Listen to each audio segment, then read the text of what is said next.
Então esse mês de março, nosso tema dos domingos é a igreja que devemos ser. Já pregamos aí várias mensagens.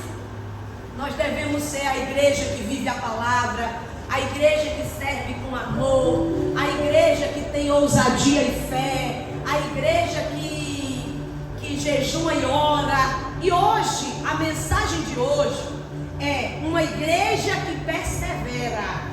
Eu quero que você abra em Apocalipse, capítulo 3. A igreja que devemos ser, uma igreja que persevera.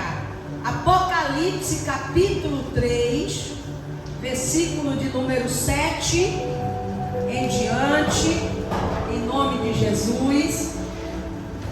Último livro da Bíblia. Apocalipse. Se eu tivesse essa papelada aqui, tá melhor. Eu mesmo que boto as papeladas, não é outra pessoa não. Apocalipse 3:7. Quem achou aí, diga glória a Deus. E a palavra de Deus aqui nos diz o seguinte: e ao anjo da igreja que está em Filadélfia, escreve: isto diz o que é santo, o que é verdadeiro, o que tem a chave de Davi, o que abre e ninguém fecha, e fecha e ninguém abre. Eu sei as tuas obras, eis que diante de ti pus uma porta aberta e ninguém pode fechar. Tendo pouca força, guardaste a minha palavra e não negastes o meu nome. Eis que eu farei aos da sinagoga de Satanás, aos que se dizem judeus e não são, mas mentem, eis que eu farei que venham e adorem, e prostrados a seus pés, e saibam que eu te amo. Como guardastes a palavra da minha perseverança, também eu te guardarei da hora da tribulação que há de vir sobre todo o mundo, para tentar os que habitam na terra. Eis que venho sem demora.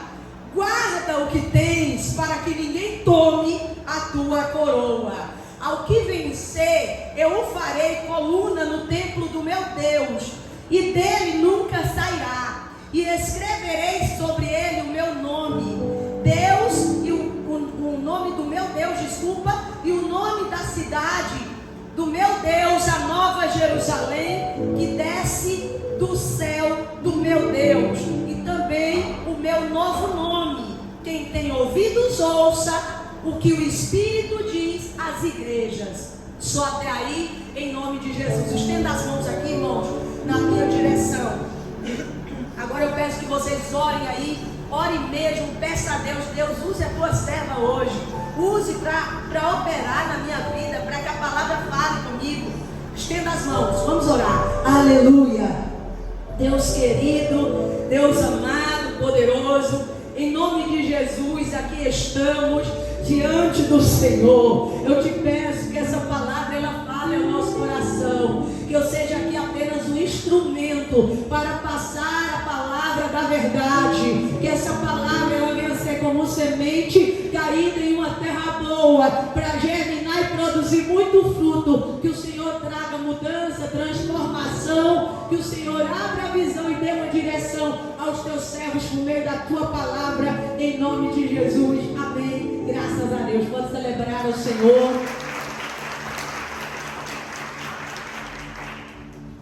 Irmãos, esse texto que a gente acabou de ler é um texto que está inserido numa série de mensagens para as igrejas da Ásia.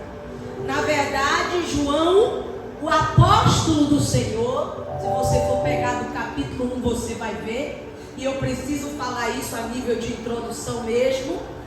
Ele estava na ilha de Patmos, aprisionado, estava ali, de certa maneira, se escondendo da perseguição que o imperador tinha levantado contra os cristãos. E lá Senhor deu para ele uma visão. E nessa visão, o Senhor falou algumas coisas com ele. E disse: olha, escreve tudo que você vai ver. E depois manda as cartas para as igrejas. E a igreja de Filadélfia é uma dessas igrejas que João foi usado por Deus para escrever essa carta para ela, dirigida pelo Senhor. E quando João escreve essa carta, todas elas, na verdade, têm uma estrutura. Primeiro, Jesus, ele mostra as credenciais dele em todas as cartas. Se você for ver, nas cartas de Apocalipse, ele mostra as credenciais dele. Ele mostra quem ele é, quem é o remetente. E aqui no 7, é justamente isso que ele está fazendo. Diz assim: e ao anjo da igreja que está em Filadélfia escreve: isto diz o santo, o que é verdadeiro e o que tem a chave de Davi na mão, que abre e ninguém fecha, e fecha e ninguém abre. Então eles apresentando a ele mesmo, porque ele é o remetente da carta, não é? Estão apresentando a ele. Quem é que está escrevendo essa carta para você? Aquele que é santo. Primeiro ele fala que ele é santo, porque ele tem que reforçar a divindade dele para aquela igreja, a fim de que a igreja entendesse que não era uma invenção da cabeça de João, a fim de que a igreja entendesse que de fato era Jesus falando com eles, que Jesus é Deus, que essa santidade pura, fina e perfeita mostra a divindade dele.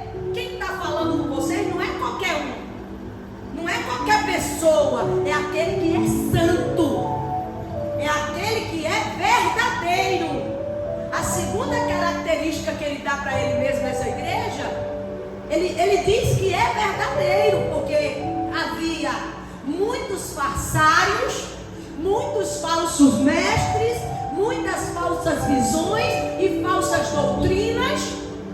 E então ele se apresenta para a igreja de Filadélfia: não, aqui eu tenho a verdade, eu sou a verdade e possuo a verdade comigo, e aquilo que eu falo é verdadeiro.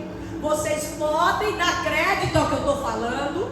Ele está dizendo que garante pelo que ele fala, que garante que se ele falar algo, ele é verdadeiro, ele vai cumprir, que se tiver uma promessa dele para a vida da igreja, ele vai cumprir, porque aquele que é verdadeiro é aquele que não pode falar mentiras, é aquele que não pode voltar atrás com as suas palavras, é aquele que mantém a sua palavra a qualquer custo. Então, quando ele diz que quem está falando com a igreja é aquele que é verdadeiro, ele está dizendo: pode ter certeza que se eu falei alguma coisa, eu cumprirei, eu não vou voltar atrás, eu não vou retroceder, porque a própria Bíblia diz que Deus não é homem para que minta, e nem filho do homem para que se arrependa. Porventura, diria Deus e não faria? Falaria Deus e não cumpriria? Faria Deus uma promessa e voltaria atrás? Se Deus falar alguma coisa e não cumprir, então ele deixa de ser Deus? Então ele deixa de ser verdadeiro? Então a palavra dele deixa de ser digna de aceitação e de confiança? Então ele diz aqui: aquele que é santo, que é verdadeiro, aquele que tem a chave de Davi na mão. Isso é uma referência ao Antigo Testamento, em Isaías 22, 22. Abre aí rapidamente, só para a gente conferir.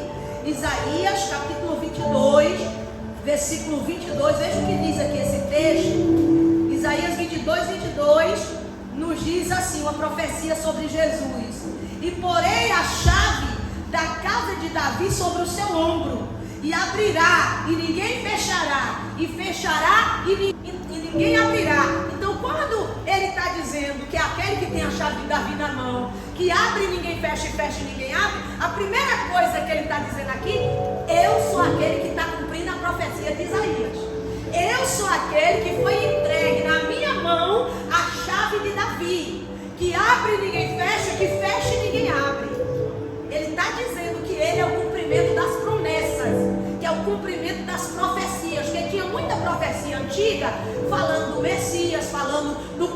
falando do Salvador. Então, quando ele está dizendo que ele é quem tem a chave de Davi na mão, ele está dizendo: eu estou cumprindo a promessa messiânica. Eu sou o verdadeiro Salvador. Eu não sou alguém falso, alguém que veio para enganar vocês. Eu sou o cumprimento dessas promessas. Primeiro isso. Segundo, quem tem a chave na mão é quem tem a autoridade. Ele está dizendo: eu tenho toda a autoridade.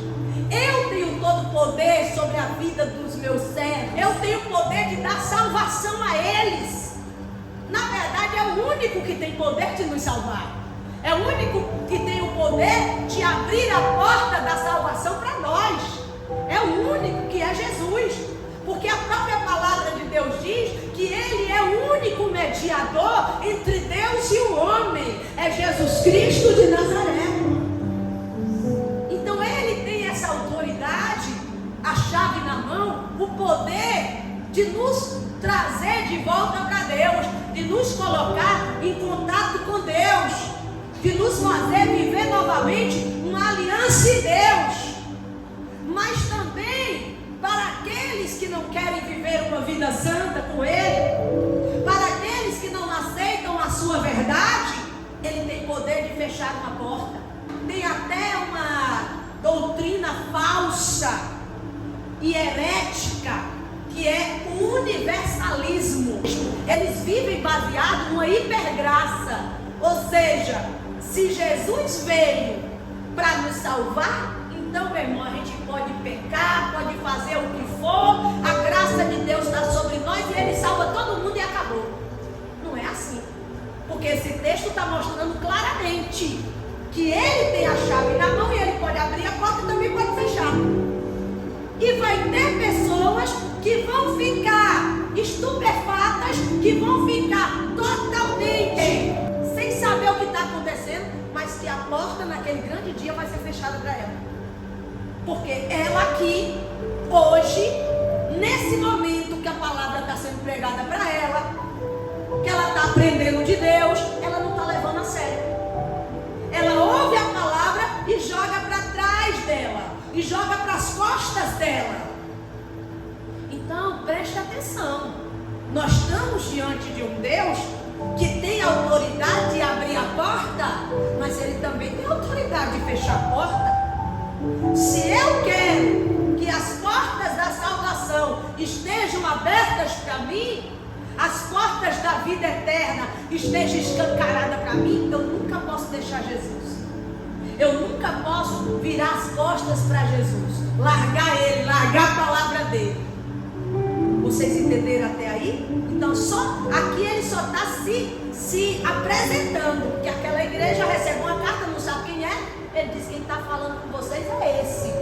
É o verdadeiro, é o santo, é aquele que tem a chave de Davi na mão, que abre e ninguém fecha, e fecha e ninguém abre. Que é o cumprimento das profecias.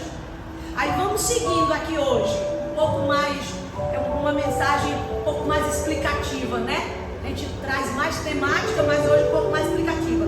Aí diz aqui, no versículo de número 8: eu sei as tuas obras, e eis que diante de ti pus uma porta, e que ninguém pode fechar.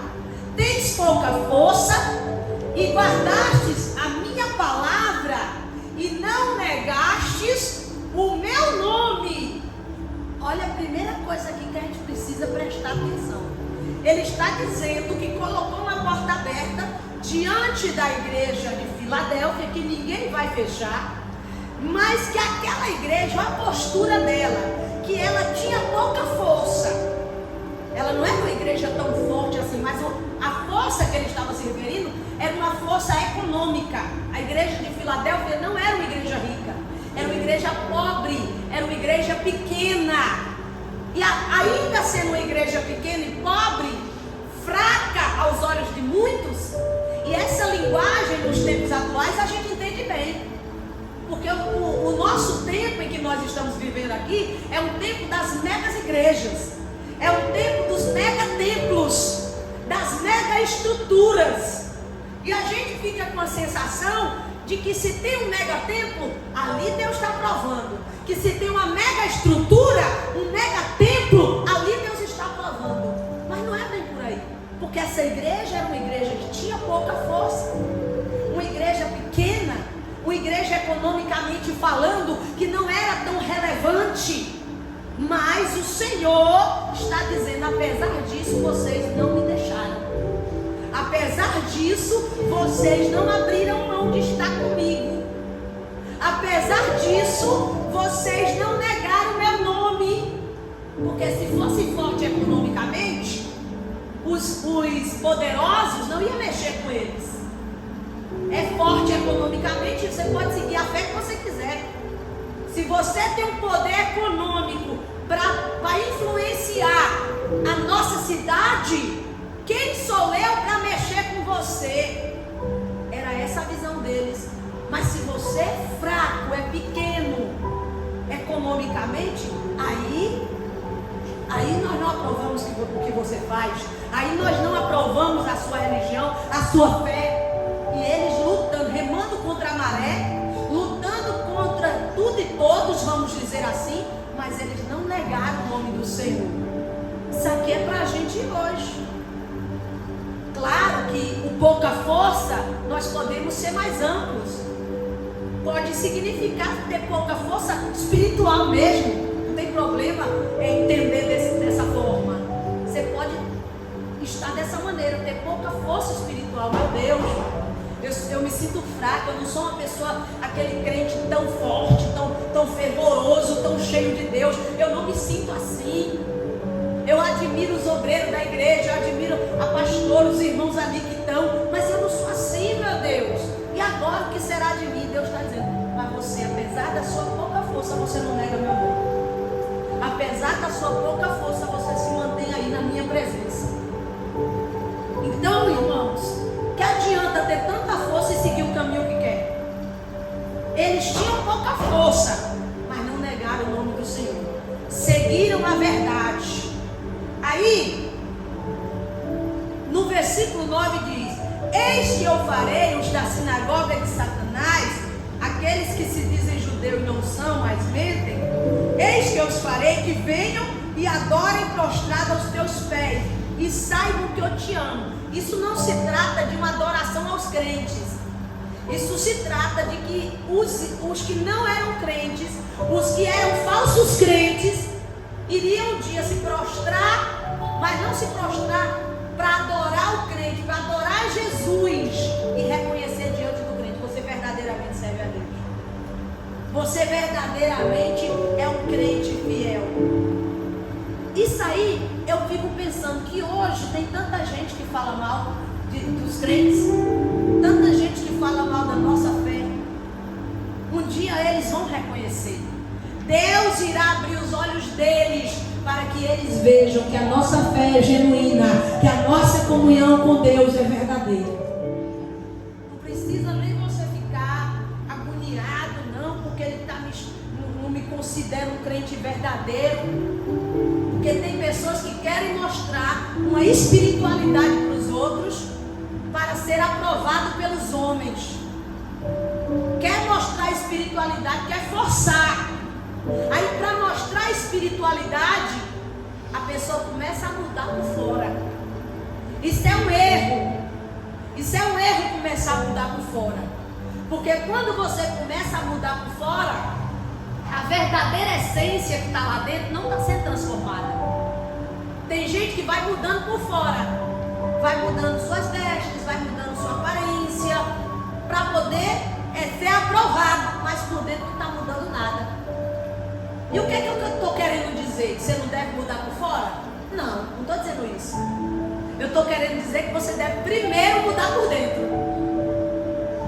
Eu estou querendo dizer que primeiro você tem que deixar Jesus agir na sua essência, no seu interior, porque essa mudança interna, porque essa mudança no seu interior vai gerar uma mudança aos olhos das outras pessoas aqui fora. Quem está entendendo, diga glória a Deus. Eu não preciso forçar. O que eu estou querendo dizer é que tem gente que está forçando para mostrar espiritualidade. Tem que ser algo que flui, que parte de uma forma natural até. A espiritualidade não pode ser forçada. deve ser forçada. Ah, mas eles não estão me considerando crente. Uma hora Jesus vai fazer eles enxergar quem de fato sou eu. Uma hora eles vão reconhecer Deus na minha vida. Então, viva uma vida de espiritualidade leve. Não fique querendo que as pessoas... Não, eu tenho que mostrar espiritualidade, que as pessoas têm que ver que eu sou. Viva uma vida tranquila, em paz, leve. Seja espiritual, mas não para ficar mostrando, para querer que os outros olhem e digam: ali está o homem de Deus, uma mulher de Deus. Que quando as pessoas digam que ali está um homem de Deus, uma mulher de Deus, que seja pela sua essência, pelo seu bom testemunho de vida diária. Se você entendeu, diga glória a Deus.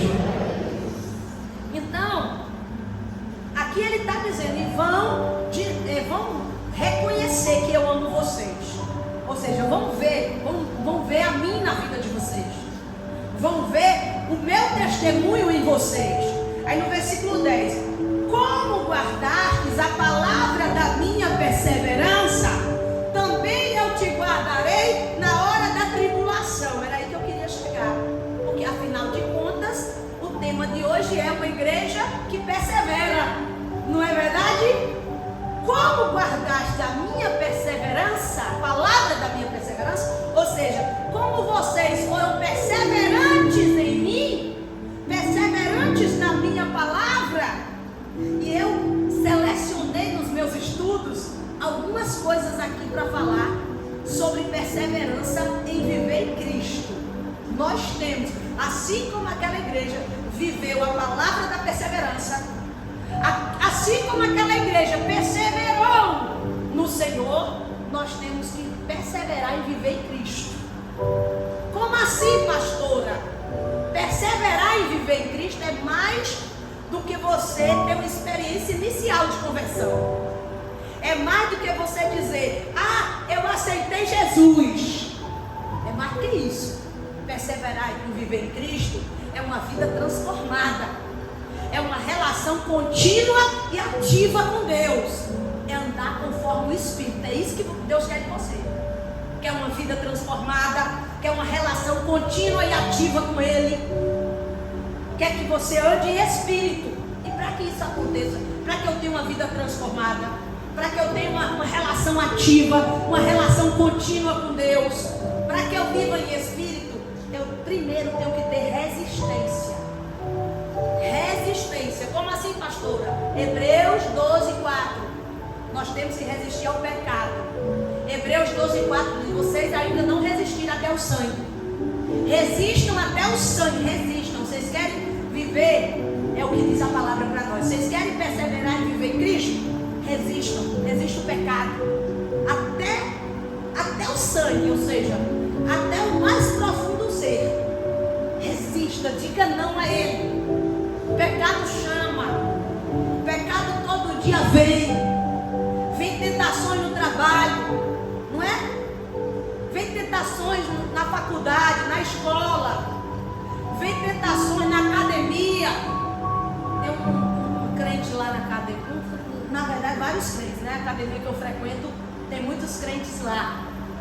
Aí tem um que ele é bem fortão, tem mais de 30 anos. Aí eu vi que ele estava sem uns dias. Eu disse: aí, meu irmão, nunca mais veio aqui na academia? Ele disse: não, eu estou só vindo 2 dias, faço tudo aqui e depois eu estou fazendo meus exercícios em casamento, porque essa academia está uma tentação retada. Ai, meu Deus, eu depois disse: misericórdia. Ele disse: todo lugar vai ter. Você está andando na rua, tem tentação ou não tem? Eu estava vendo Val hoje orando aqui sobre pornografia.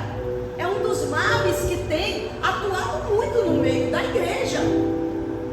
Às vezes pessoas que têm cargo nas igrejas estão lutando contra a pornografia no seu secreto, porque um dia entraram em contato.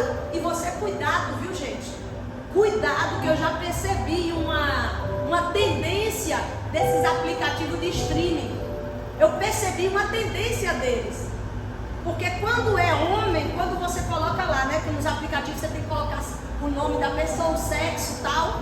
Aí quando é criança, eles liberam lá um conteúdo. Mulher, eles liberam conteúdo. Quando é homem, eles liberam um conteúdo muito mais pesado. Um conteúdo mais de promiscuidade. O que eles apresentam, porque eles acham que o homem vai querer ver aquilo. Que o homem vai querer entrar em contato com aquilo. Então você toma cuidado. Isso aí já é estratégia de Satanás. Para poder botar você em contato com essa coisa da pornografia. E isso é sério. Isso está, irmão, fazendo muita gente ficar escravo. E a Bíblia diz que nós somos livres. Jesus nos libertou. Nós não somos escravos do pecado. Resista ao pecado. Resista às provações.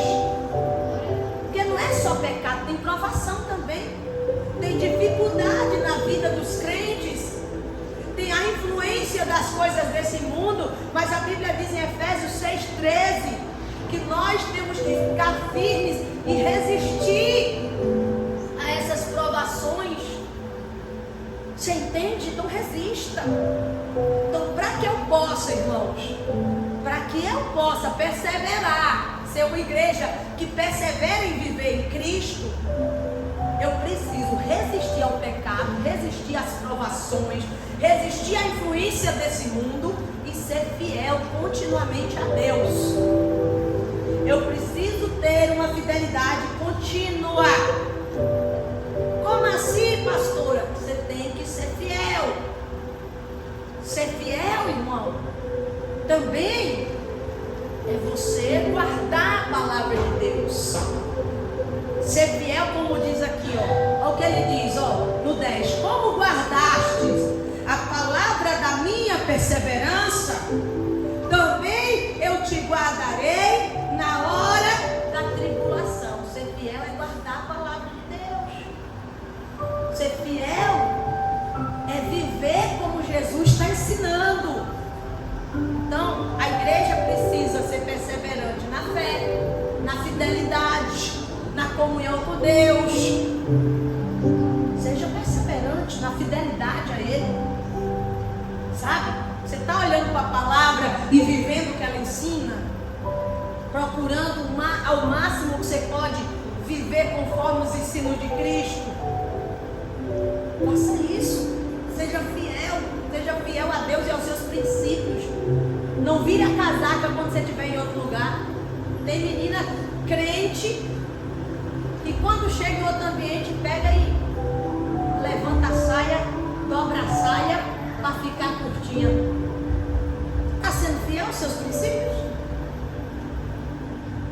Aí a saia lá embaixo, aí a mãe manda, né, para a escola assim, aí dá e dobra. Sabe como é que eu estou falando? Mas tá, quer dizer, aonde a pessoa estiver, seja fiel ao princípio. Pelo amor de Deus. Como é que pode uma pessoa que se diz de Deus, aí muda o ambiente, ela muda também. Ela muda. Tem crente camaleão. Está aqui na igreja, está fiel, está lá no mundo, está fiel ao mundo. Onde ele está, ele faz as coisas e age do jeito que aquele povo age. Só que isso não é para nós. Jesus nos transformou. A Bíblia diz em 2 Coríntios 5,17 que quem está em Cristo, nova criatura é. As coisas velhas se passaram e tudo se fez novo. Agora você é uma nova pessoa. A sua vida é uma vida diferente e nova. Você é homem de Deus. Quando você estiver lá no seu trabalho, que vier um colega falando uma piada indecente, não dê risada. Não dê misericórdia. Isso aí não é para mim não, rapaz. Você sabe que eu sou crente. Tem a sua postura. Mas aí ele dança conforme a música. Os homens do mundo estão fazendo uma coisa, ele vai na onda. Está falando lá na linguagem que eles falam, e você está no meio, lá envolvido. Não é para você. Seja fiel a Deus, fiel aos seus princípios. Uma igreja que persevera é uma igreja que resiste às provações e ao pecado e que é fiel ao Senhor. E com essa igreja vai acontecer o quê? Olha o que diz aqui, ó. como guardaste a palavra da minha perseverança, também eu te guardarei na hora da tribulação. Tem gente que diz que não é isso não, mas eu particularmente, pastora Suelen, e também existe uma série de cristãos que creem dessa forma, eu acredito que Deus vai livrar os crentes da grande tribulação. Eu acredito. Eu não acredito não. Então pronto, não acredite, mas eu acredito. Você pode ficar aí na grande tribulação que eu vou. Eu sou pré-tribulacionista. Eu creio que os crentes vão ser guardados da grande tribulação. Eu creio num princípio que já está na Bíblia desde a época de Noé. Quem pagou no dilúvio foi Noé e a família ou os outros que eram ímpios? Os ímpios. Quem era fiel entrou na arca e foi guardado, foi livrado do dilúvio, não é isso? Sim ou não, irmãos?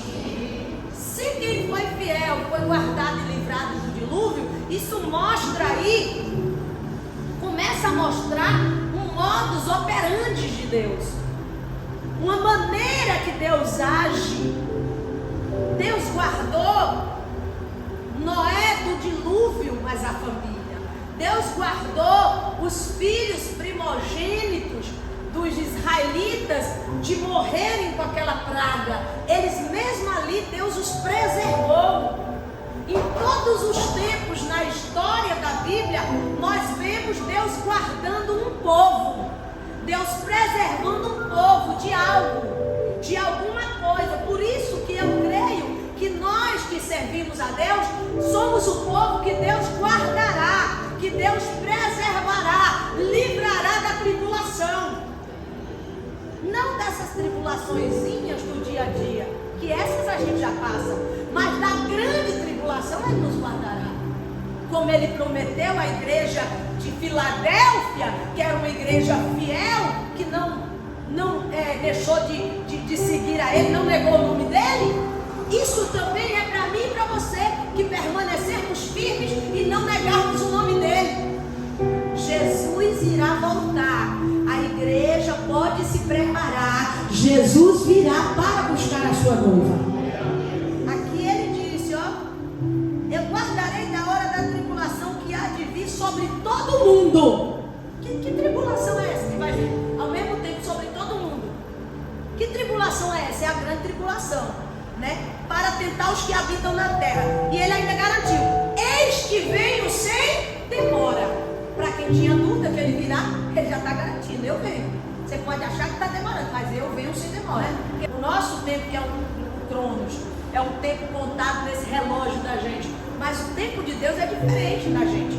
A Bíblia diz que para Deus um ano é como 1000 e 1000 como um ano. Então a gente está pensando, Jesus está demorando, viu?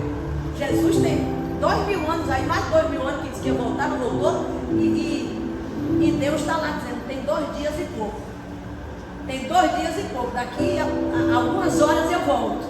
Daqui a algumas horas, está entendendo? Então ele diz, eis que venho sem demora. Guarda o que tens. Guarda o que tens. Ou seja, o que é que eu tenho? Tem algo que a igreja tem que é precioso.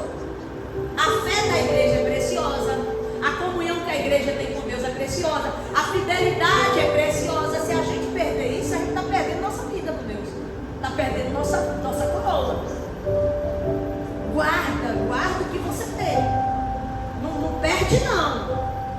Não perde não. Guarda o que tu tens para que ninguém tome a tua coroa. Ao que vencer, ou seja, que permanecer firme, que perseverar até o fim, ao que vencer, eu farei coluna no templo do meu Deus. Por que coluna? Aí agora entra uma característica da igreja de Filadélfia. A igreja de Filadélfia era uma igreja que tinha muitos, era uma cidade, Filadélfia era uma cidade que tinha muitos terremotos. Então, eles eram acostumados a ver os templos, as grandes construções desabarem, colunas desabarem. Então, o Senhor usa essa linguagem conhecida por eles e diz, olha, ao que vencer eu farei coluna do meu Deus. Coluna significa segurança. Vocês serão seguros em mim. estarão firmes em mim para sempre, e escreverei sobre eles o meu nome, o nome do meu Deus. Aí, lá na época também escrevia nomes nas colunas, mas trazendo para hoje, nós temos assim, esses fazendeiros, né? E eles têm um gado, e eles pegam e eles colocam a marca deles no gado. Vocês já viram isso, não já? Pega ali um ferro quente e marca o gado, porque o gado, como às vezes tem fazendas e roças que se misturam umas com as outras, então o gado vai andando para comer um capim, para beber uma água, de repente ele já está entrando no território de outro fazendeiro. Mas mesmo no território lá do outro fazendeiro, o nome daquele fazendeiro, do dono daquele gado, está nele, está marcado, ele está marcado. Então o que está dizendo aqui é que o crente fiel, ele tem uma marca. O crente perseverante, que permanece no Senhor, tem uma marca. Essa marca, ele diz, olha, e escreverei sobre ele o nome do meu Deus. Nós temos o nome do nosso dono em nós. O nome do nosso dono nos marcou um dia. Nós temos esse nome. Você pode não ver agora, mas no mundo espiritual, um dia todos olharão e dirão, ali quem é o Deus dele, ali quem é o dono dele, porque estará escrito em nós o nome do nosso Deus. Você tem dono, você tem dono, você não é tão sem dono. Você tem um que te comprou, que te marcou e que está cuidando de você todos os dias. Entenda isso, você tem um dono, que você tenha essa consciência. Eu tenho um dono, eu estou marcada por ele. Como negligenciar isso? Como rejeitar essa vida com ele? Então permaneça, persevere. A igreja que Deus deseja que a gente seja é uma igreja que persevera até o fim. Quem entendeu, pode aplaudir Jesus.